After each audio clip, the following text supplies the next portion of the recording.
Asesmen nasional dilaksanakan di semua sekolah, madrasah, dan program pendidikan kesetaraan. Sampel peserta didik yang mengikuti asesmen nasional dipilih secara acak, sedangkan kepala satuan pendidikan serta guru seluruhnya akan berpartisipasi.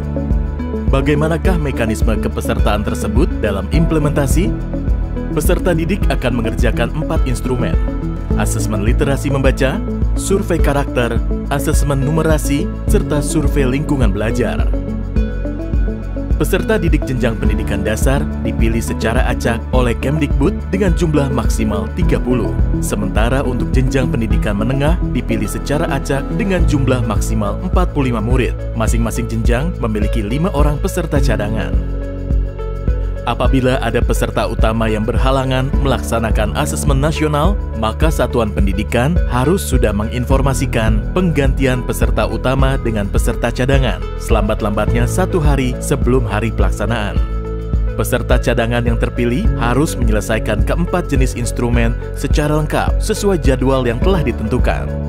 Kementerian Pendidikan dan Kebudayaan tidak menyediakan jadwal asesmen susulan.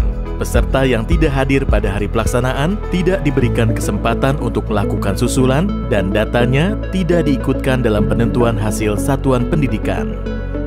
Bila asesmen nasional di satuan pendidikan tidak dapat dilaksanakan karena adanya keadaan situasi darurat dan kejadian luar biasa seperti listrik padam atau bencana alam, maka dapat dilakukan penjadwalan ulang.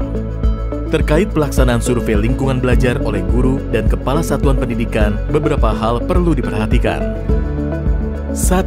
Seluruh kepala satuan pendidikan dan guru yang terdaftar di Dapodik atau EMIS dan mengajar di satuan pendidikan tersebut akan menjadi peserta dalam survei lingkungan belajar.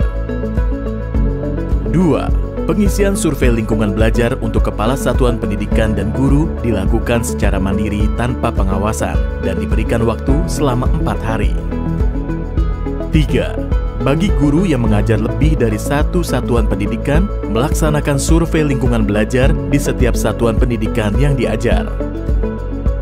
4. Bagi kepala satuan pendidikan yang memimpin lebih dari 1 satuan pendidikan, melaksanakan survei lingkungan belajar di setiap satuan pendidikan yang dipimpin.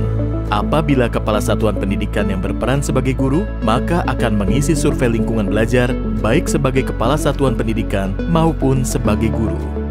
Sangat penting bagi setiap satuan pendidikan mendapat potret yang utuh mengenai kondisi pendidikan yang sebenarnya. Oleh karena itu, partisipasi aktif untuk melaksanakan asesmen nasional dengan menjunjung integritas tinggi akan mendorong dihasilkannya informasi yang akurat dan komprehensif. Dengan mensukseskan pelaksanaan asesmen nasional, mari kita tingkatkan mutu pendidikan di Indonesia.